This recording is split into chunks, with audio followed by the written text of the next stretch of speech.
Electronic and semiconductor association I saw summit 2026 जहां पर semiconductor technology overall ecosystem की बेहतरी की बात हो रही है और इसी कड़ी में सेगमेंट और सेक्टर से जुड़े जाने माने दिग्गज से हम आपकी बातचीत करवाने वाले हैं। मेरे साथ इस वक्त मिस्टर अशोक चंडाल जुड़े हैं, president and CEO I saw. Policy और इकोसिस्टम लेंस से लेकर रहा सब कुछ इनसे जानेंगे। अशोक जी, बहुत शुक्रिया आपका हमारे साथ जुड़ने के लिए धन्यवाद। और अपना समय हमें देने के लिए।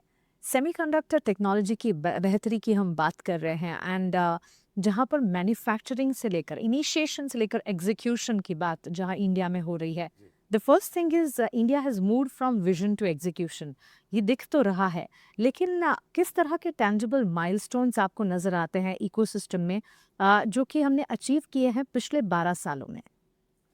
देखिए, इंडिया में इलेक्ट्रॉनिक सेमीकंडक्टर क्षेत्र की बात काफ़ी दिनों से हो रही है और मैं कहूँगा जो मेजर मोमेंटम मतलब जो स्पीड आई है, वो पिछले 3 साल में आई है। हम देख रहे हैं कि सरकार ने बहुत अच्छी पॉलिसीज़ रणनीति बनाई इस सेक्टर को सपोर्ट करने के लिए जिसे इंडिया सेमीकंडक्टर मिशन एक कहा जाता है। साथ में इलेक्ट्रॉनिक्स मैन्युफैक्चरिंग के लिए भी काफ़ी पॉलिसीज़ बनाई हैं। तो पहली बार हमने देखा भारत में सेंट्रल गवर्नमेंट और स्टेट गवर्नमेंट दोनों मिलाकर ऐसी पॉलिसीज़ बना रहे हैं जो एक क्षेत्र में इंडस्ट्रीज़ को फलने फूलने के लिए बढ़ावा दे रही हैं। बिल्कुल। तो उसके साथ में हम देख रहे हैं कि इलेक्ट्रॉनिक्स में तो रिज़ल्ट जल्दी मिलता है क्योंकि 12 महीने 18 महीने में काम हो जाता है पूरा। सेमीकंडक्टर में थोड़ा समय लगता है। तो इलेक्ट्रॉनिक क्षेत्र में हमने ऑलरेडी इसका रिज़ल्ट देख लिया। हमारा जो मैन्युफैक्चरिंग है इलेक्ट्रॉनिक्स का पिछले 5 साल में ये 10 गुना हो गया। अभी हम करीबन 160 से 180 बिलियन डॉलर का इलेक्ट्रॉनिक्स मैन्युफैक्चरिंग होने की उम्मीद है इस साल में और 2030 में ये 400 बिलियन तक पहुंच जाएगा और हम ऑन ट्रैक है। सेमीकंडक्टर क्षेत्र में अ, थोड़ा समय लगता है क्योंकि ये प्रोजेक्ट थोड़ा लॉन्ग गेस्टेशन पीरियड के हैं, लेकिन इसमें भी काफ़ी प्रोग्रेस हो गया है। तो पहले तो सिर्फ अनाउंसमेंट होते थे, एमओयू होते थे। अभी अनाउंसमेंट एमओयू का कंक्रीट बन गया ग्राउंड में, बिल्डिंग खड़ी हो गई, इक्विपमेंट लग गए, मैन्युफैक्चरिंग पायलट प्रोडक्शन 5 कंपनीज ने कर दिया पिछले साल 2025 में और इस साल 4 कंपनीज के मैन्युफैक्चरिंग शुरू हो जाएंगी। उसमें एक तो इसी हफ्ते में होने वाला है, ऑनरेबल प्राइम मिनिस्टर उस प्लान का इनॉग्रेशन करने वाले हैं और बाकी भी धीरे धीरे हो जाएंगे।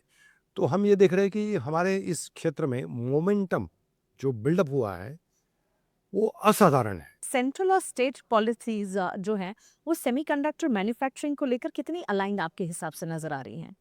मेरे हिसाब से ये फुल्ली अलाइंड है।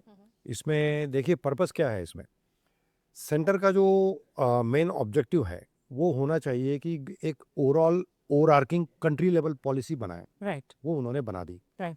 और जो मैन्युफैक्चरिंग का डिसएडवांटेज हमें है क्योंकि हम कई कंट्रीज के हिसाब से पीछे हैं, तो उसको डिसेबिलिटी को कवर करने के लिए फाइनेंशियल बेनिफिट देना है, जो कि सेंटर ने कर दिया। लेकिन ऑन ग्राउंड जो एक्शन है वो तो स्टेट को करना है। करेक्ट। वो स्टेट में लैंड देना है, पावर है, इलेक्ट्रिसिटी, इंफ्रास्ट्रक्चर, रोड्स, कम्युनिकेशन, वो सब। तो वहाँ पर स्टेट को कंट्रीब्यूट करना है और वही स्टेट कर रही है। क्या आपको लगता है कि we are building in depth supply chain और या आज भी हम डिपेंडेंट है इंपोर्ट्स और बाकी देशों की तरफ क्रिटिकल कंपोनेंट्स के इंपोर्ट्स के लिए इन पर्टिकुलर? मेरा मानना ये है कि हम कुछ साल तक डिपेंडेंट रहेंगे ओके। क्योंकि हमारे पास अभी इंडिया में क्रिटिकल मास नहीं हुआ मैन्युफैक्चरिंग का।